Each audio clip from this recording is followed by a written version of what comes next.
आज हम आपको सुनाने वाले हैं एक ऐसा वाकया जिसे सुनकर आपके पैरों तले जमीन खिसक जाएगी। ये कहानी अहमद के बारे में है, जो पहले दिन की तरह अब भी अपनी जिंदगी में मशरूफ था। लेकिन एक रात उसकी जिंदगी में कुछ ऐसा हुआ जो सब कुछ बदल गया। नाम था उसका अहमद, 25 साल का एक सिंपल सा लड़का जो शहर की सड़कों पर टैक्सी चलाता था, माँ के साथ रहता था और जिंदगी में खुश था। आजकल उसने सोचा था कि अपनी खुद की कार खरीदनी है। एक दिन सुबह से कुछ नहीं खाया था। अहमद ने सोचा, पहले कुछ खा लूं, फिर काम करना शुरू करूंगा। टैक्सी एक तरफ लगाकर छोटी सी फूड स्टॉल की तलाश में निकल पड़ा। रास्ते अजनबी थे, गलियां खाली थीं, हवा में एक खामोशी सी थी। अहमद ने सोचा, कहाँ जा रहा हूं, ये रास्ते किस तरफ ले जाएंगे। मगर कुछ दूर जाकर एक रोशनी नजर आई। छोटा सा ढाबा था, लेकिन वहां काफी भीड़ थी और खाने की खुशबू इतनी लाजवाब थी कि जैसे सालों से भूख को जगाया गया हो। अहमद ने टैक्सी पार्क की और स्टॉल के पास जाकर बैठ गया। मेन्यू उठाया ही था कि एक लड़की उसके सामने आ गई। काले दुपट्टे में लिपटी, चेहरा पूरा ढका हुआ था, लेकिन चलने का अंदाज और उसकी खामोशी कुछ अलग ही थी, जैसे वो हर लफ्ज से बचना चाहती हो। लड़की ने सिर्फ ये पूछा, क्या लेंगे आप? अहमद ने मुस्कुराते हुए कहा, बिरयानी लाइए। थोड़ी देर में वो बिरयानी लेकर आई और उसकी खुशबू ने उसे बस अपनी महफिल में ला लिया। अहमद ने पहला निवाला लिया और बस उसको लगा जैसे वो दुनिया से दूर चला गया हो। लेकिन असली हैरानी तब हुई जब उसने बिल मांगा। लड़की ने कहा, जो पहली बार यहां आता है हम उससे कभी पैसा नहीं लेते। अहमद को एक झटका लगा। क्या आज भी दुनिया में ऐसे लोग हैं? उसने पूछा, ये ढाबा तुम्हारा है? लड़की ने हल्की सी मुस्कुराहट के साथ सिर हिला दिया। हाँ। अहमद उसकी जवाब, उसके अंदाज और उसकी खामोशी से इतना मुतासिर हुआ कि वो थोड़ी देर बस उसी के बारे में सोचता रहा। लड़की ने कहा, अगली दफा जब आएंगे तो अपना नाम जरूर बताना। रात को जब अहमद घर वापस आ रहा था, उसके दिल में सिर्फ एक ख्याल था, काश बिरयानी पैक करवा लेता, अम्मी को भी पसंद आती। लेकिन वापस जाना मुश्किल हो गया था। घर पहुंचकर अम्मी ने पूछा, बेटा कुछ खाया? अहमद ने मुस्कुराते हुए कहा, जी अम्मी, एक अजीब सी जगह पे खाया, लेकिन उसकी खुशबू अभी तक याद है। उसने अम्मी को सब कुछ बताया और अम्मी भी हैरान हो गई। क्या वाकई एक लड़की अकेले ढाबा चला रही थी? अहमद ने सिर झुकाकर कहा। उसकी आंखों में कुछ अलग था अम्मी, जैसे कोई राज छुपा हो। और फिर अहमद ने ठान लिया कि अगली बार वहां जाएगा, सिर्फ खाना खाने के लिए नहीं, बल्कि उस लड़की के बारे में ज्यादा जानने के लिए। अगला दिन अहमद दोबारा उसी रास्ते पर गया, इस बार बिना भटके सीधा ढाबे तक। लड़की ने उसे देखा, आंखों में पहचान थी, एक मुस्कुराहट थी, लेकिन फिर भी उतनी ही खामोशी थी। आज भी काला दुपट्टा, आज भी वही अंधेरा चेहरा, सिर्फ आंखों से बात हो रही थी। अहमद ने हंस के कहा, इस बार बिरयानी के साथ नाम भी लेना है। लड़की ने सिर्फ इतना कहा, नाम लेना आसान है, समझना मुश्किल। अहमद ने मुस्कुराते हुए कहा, तो चलो नाम बता दो, समझने की कोशिश मैं करूंगा। लेकिन इस बार लड़की कुछ कहने से पहले पलट गई और उसकी छोटी सी आवाज आई, आज का खाना तुम्हारे नसीब का नहीं, किसी और का इम्तिहान पूरा करने का वक्त है। अहमद समझ नहीं पाया, लेकिन उस वक्त दिल में एक अजीब सी घबराहट सी महसूस हुई। जब उसने आसपास देखा तो न कोई भीड़ थी, न ढाबा, न लड़की, सिर्फ खाली सड़क थी और एक हल्की सी हवा थी जिसमें बिरयानी की वही पुरानी खुशबू अभी तक महसूस हो रही थी। अहमद को ये सब समझ नहीं आया, लेकिन उसे ये जरूर महसूस हुआ कि वो लड़की एक राज छुपा रही थी जो शायद वो कभी न समझ सके। अहमद की जिंदगी में एक और मुसीबत आने वाली थी जो उसे अपनी किस्मत पर शक करने पर मजबूर कर देगी। सुबह का वक्त था और अहमद अपने काम के लिए घर से निकल रहा था। दोपहर के करीब 11 बज चुके थे और क्योंकि उसकी मां सो रही थी, इसलिए वो नाश्ते का वक्त भी नहीं निकाल पाया था। उसे भूख काफी लग रही थी, इसलिए उसने फैसला किया कि रोड पर किसी नान छोले वाले स्टॉल पर रुककर कुछ खाएगा। अहमद ने अपनी गाड़ी वहां पार्क की और चाबी अंदर ही छोड़ दी। नाश्ता करते करते वो इतना मशगूल हो गया कि उसे ये भी नहीं पता चला कि किस वक्त एक चोर ने उसकी गाड़ी ले ली। जब वो पैसे देकर वापस अपनी गाड़ी की तरफ गया तो उसके पैरों तले जमीन खिसक गई। उसकी गाड़ी वहां नहीं थी। एक पल के लिए उसने सोचा शायद वो गलत जगह देख रहा है, लेकिन जब उसने इधर उधर देखा तो कोई भी नहीं था जो कुछ बता सके। उसका दिल भर गया और वो परेशानी और गुस्से में भर गया। उसके लिए तो ये गाड़ी एक ही सहारा थी और अब वो भी नहीं थी।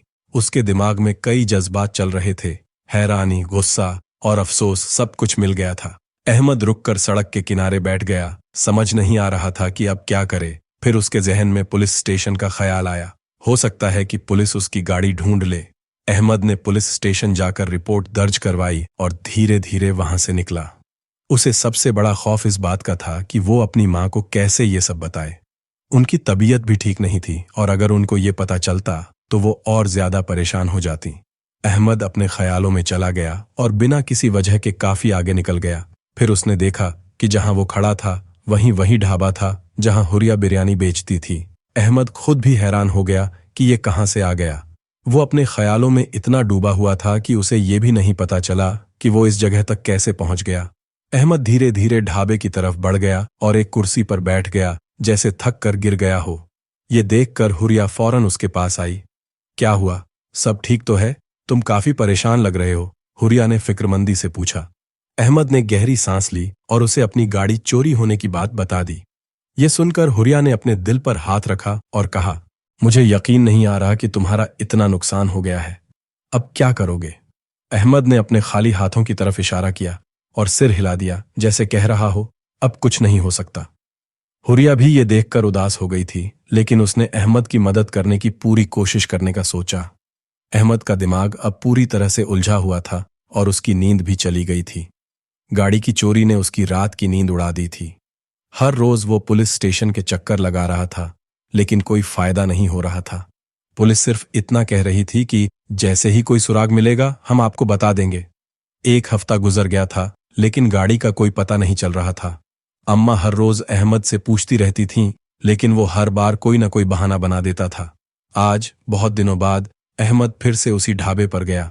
उसके चेहरे पर परेशानी की गहराई थी और वो उदास नजर आ रहा था। थोड़ी देर बाद हुरिया उसके पास आई। क्या हुआ, बहुत दिन बाद आए हो? तुम्हारी गाड़ी मिल गई? हुरिया ने फिक्रमंदी से पूछा। अहमद ने धीरे से सिर हिलाकर जवाब दिया, नहीं, गाड़ी अब तक नहीं मिली और मुझे लगता है कि वो कभी नहीं मिलेगी। हुरिया ने हिम्मत देते हुए कहा, हिम्मत मत हारो, मिल जाएगी, सब कुछ ठीक हो जाएगा। फिर हुरिया ने पूछा, अम्मा कैसे हैं? तुम उन्हें अब तक गाड़ी के बारे में नहीं बताते? अहमद ने थोड़ा सोचकर जवाब दिया, अम्मा ठीक हैं, मैंने उनको अब तक गाड़ी के बारे में नहीं बताया। थोड़ी देर के लिए हुरिया चुप रही, फिर उसने पूछा, अहमद, क्या मैं तुम्हारी मदद कर सकती हूं? अहमद ने हैरानी से उसकी तरफ देखा और कहा, नहीं नहीं, तुम मेरी मदद कैसे कर सकती हो? बस दुआ करो कि मेरी गाड़ी मिल जाए। मैं बहुत परेशान हूं, गाड़ी की किस्त भी देनी है और घर का किराया भी बाकी है। मेरे पास सिर्फ खाने के लिए पैसे हैं। हुरिया ने धीरे से कहा, मेरे पास कुछ पैसे रखे हुए हैं, अगर तुम चाहो तो तुम उन्हें इस्तेमाल कर सकते हो, बाद में वापस कर देना। अहमद ने ना में सिर हिला दिया और कहा, नहीं, मैं तुम्हारी मदद नहीं ले सकता। तुमने जो मेहनत से पैसे कमाए हैं वो तुम्हारा हक है। मैं तुम्हारी इस पेशकश की कद्र करता हूं, लेकिन मैं ऐसे नहीं कर सकता।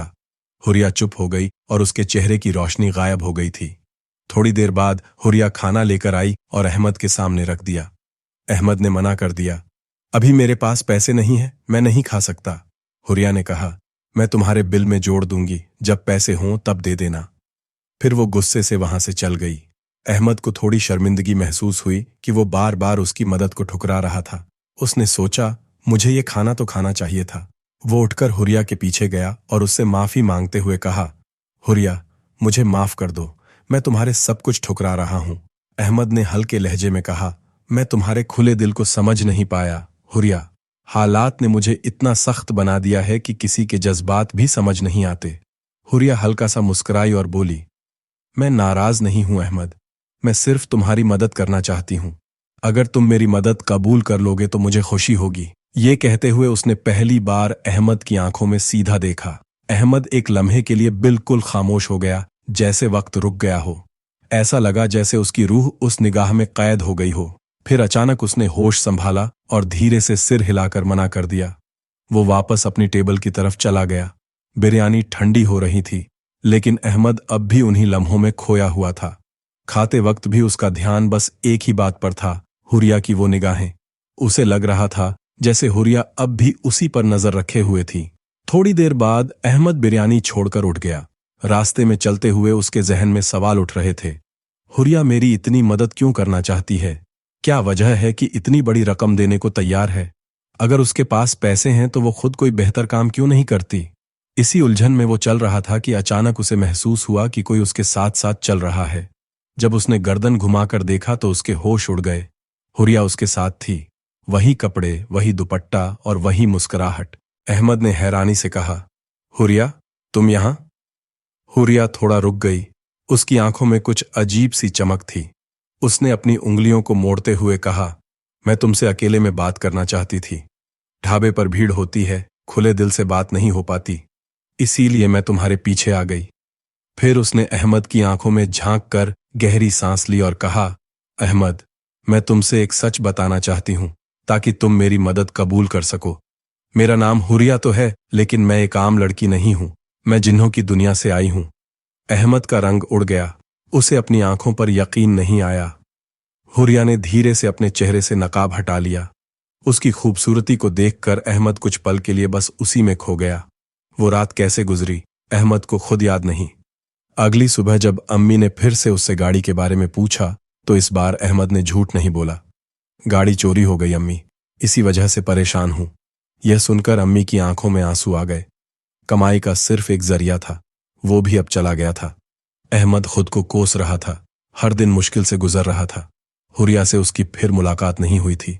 एक तरफ अहमद का दिमाग हुरिया के बारे में सोच सोच कर पागल हो रहा था, दूसरी तरफ गाड़ी की चोरी ने जिंदगी को रुकवा दिया था। फिर एक शाम दरवाजे पर दस्तक हुई। अहमद ने सोचा, शायद कोई उधारी के लिए आया होगा। अम्मी से कहा, कह देना कि मैं घर पर नहीं हूं। लेकिन जब अम्मी ने दरवाजा खोला तो किसी लड़की की आवाज सुनाई दी। अहमद ने झांक कर देखा तो उसकी आंखें फटी की फटी रह गईं। सामने हुरिया खड़ी थी, अम्मी से अंदर आने की इजाजत मांग रही थी। अहमद हैरान होकर बाहर निकला और बोला, हुरिया, तुम यहां? हुरिया हल्की सी मुस्कुराहट के साथ बोली, हाँ अहमद, तुम्हारी खैरियत मालूम करने आई हूं। इतने दिनों से तुम्हारा कुछ पता नहीं था। परेशान हो तो बताओ, गाड़ी मिली या नहीं? अहमद ने बेचैनी से सिर झुका लिया और बस न में सिर हिला दिया। हुरिया ने दुख जाहिर किया, फिर कहा, मैं तुम्हारे लिए और अम्मी के लिए बिरयानी लाई हूं। अम्मी ने हुरिया का बड़ी मोहब्बत से स्वागत किया, जैसे पुरानी पहचान हो। अहमद लेकिन अब भी उलझन में था। उसने अम्मी को हुरिया की असल हकीकत अब तक नहीं बताई थी। शायद इसलिए क्योंकि वो खुद उस सच को पूरी तरह से स्वीकार नहीं कर पा रहा था। कुछ देर की बैठकी के बाद हुरिया उठी और बोली, अहमद, मेरे पास तुम्हारे लिए एक चीज है, जरा बाहर गली में चलो तो सही। अहमद ने हैरान होकर पूछा, ऐसी क्या चीज है? यहीं बता दो। हुरिया बस मुस्कुराई और बोली, पहले चलो, फिर दिखाऊंगी। अहमद और उसकी अम्मी हुरिया के साथ गली तक गए, लेकिन जो मंजर उनके सामने था उसने अहमद को एकदम से रोक दिया। एक चमकदार नई कार उनके सामने खड़ी थी। हुरिया ने अहमद की तरफ देखा और कहा, यह तुम्हारी नई गाड़ी है अहमद, अब से तुम इसे टैक्सी के तौर पर चला सकते हो। अहमद ने शौक में आकर कहा, यह गाड़ी? तुम क्या कह रही हो हुरिया? हुरिया ने हंसकर उसकी तरफ चाबी बढ़ाई। हाँ अहमद, अब यह तुम्हारी है, सिर्फ इसे चलाने का हौसला रखो। अहमद ने कांपते हाथों से चाबी ली और गाड़ी को छूने लगा। उसकी अम्मी के चेहरे पर खुशी थी, लेकिन उनकी आंखों में हैरानी भी थी। अम्मी ने पूछा, बेटा, तुमने इतनी महंगी गाड़ी मेरे बेटे को दे दी, ये कैसे? हुरिया ने हंसते हुए जवाब दिया, अम्मी, फिक्र न करें, ये अहमद और मेरा मामला है, हम दोनों देख लेंगे। अम्मी ने मुस्कुराते हुए सिर हिलाया, जैसे सब कुछ समझ गई हों, लेकिन अहमद के चेहरे पर अब भी हिचकिचाहट थी। उसने गाड़ी को देखा, फिर हुरिया की तरफ पलटकर कहा, मैं ये नहीं ले सकता, ये बहुत कीमती है। शायद तुम्हारे लिए इसकी अहमियत ना हो, लेकिन मेरे लिए ये बहुत है। इसे लेना मेरी खुददारी के खिलाफ है। उसने चाबी हुरिया की तरफ वापस बढ़ाई। हुरिया फिर से मुस्कुराई, मुझे पता था तुम ऐसा ही कहोगे, इसीलिए पहले ही सोच रखा था। ये गाड़ी तुम पहले 2 महीने तक फ्री में चलाओ। जब तुम्हारी पुरानी गाड़ी की किस्त खत्म हो जाए तो हर महीने एक छोटी सी रकम मुझे ट्रांसफर किया करो, ठीक? अहमद की आंखों में हैरानी थी। उसे यकीन नहीं हो रहा था कि उसकी जिंदगी अचानक इतनी बदल रही है। एक लड़की जिसे वो सिर्फ एक ढाबे पर मिला था, उसने उसकी जिंदगी में इतना रोशन मोड़ ले आया था। उसकी आंखों में आंसू आ गए। उसने हल्की सी मुस्कुराहट के साथ कहा, हुरिया, तुम्हारा शुक्रिया अदा करने के लिए मेरे पास शब्द नहीं है। इस मुश्किल वक्त में तुमने जिस तरह मेरी मदद की है, हुरिया, शायद कोई अपना भी ऐसा नहीं करता। अहमद ने शुक्रगुजारी भरे लहजे में कहा। हुरिया ने उसकी तरफ देखा और एक हल्की सी मुस्कान छोड़ते हुए उसकी आंखों में वही गहरी नमी ला दी, जैसे कुछ अनकहे जज्बात छुपाए हों। उसने एक लिफाफा अहमद की तरफ बढ़ाया और कहा, यह सिर्फ एक कर्ज है, इस्तेमाल कर लो ताकि किसी को किस्त के लिए कुछ कहना न पड़े। दिल से काम करो, मेहनत करो, यह कहकर हुरिया चली गई। अहमद बस उसे देखते रह गए। फिर उसने नई गाड़ी की तरफ देखा, बिल्कुल शोरूम से निकलकर सीधा उसकी किस्मत में आ गई हो जैसे। गाड़ी की चमक उसकी कीमत का पता दे रही थी। उस रात अहमद को नींद नहीं आई। अम्मी भी हुरिया की तारीफ करते थक नहीं रही थीं। ऐसी बच्ची तो पहली बार देखी है, इतनी मोहब्बत और एहसास वाली, अपना सब कुछ दे देने वाली। अहमद को यह सुनकर फक्र महसूस हुआ। उसने ठान लिया कि वह हुरिया का कर्ज जल्दी उतार देगा। उसने डबल शिफ्ट में काम शुरू कर दिया। 3 महीने बाद जब वह पहली किस्त देने हुरिया के ढाबे पर गया तो उसकी आंखें फटी की फटी रह गईं। वहां अब कोई ढाबा नहीं था और हुरिया का कोई नाम और निशान भी नहीं था। उसने आसपास के लोगों से पूछा, लेकिन किसी को कुछ मालूम नहीं था। अहमद मायूस हो गया। उसके पास हुरिया का कोई पता न नंबर, कुछ भी नहीं था। वह अक्सर उसी जगह के चक्कर लगाता, इस उम्मीद में कि शायद हुरिया वापस आ जाए। और फिर एक दिन वही हुआ जिसका वह बेसब्री से इंतजार कर रहा था। जैसे ही अहमद अपनी गाड़ी में बैठने लगा, उसने देखा कि सामने से हुरिया आ रही थी। उसकी हैरान आंखों का जादू दूर से ही छा गया। अहमद खुशी से झूम उठा। हुरिया, तुम कहाँ चली गई थी?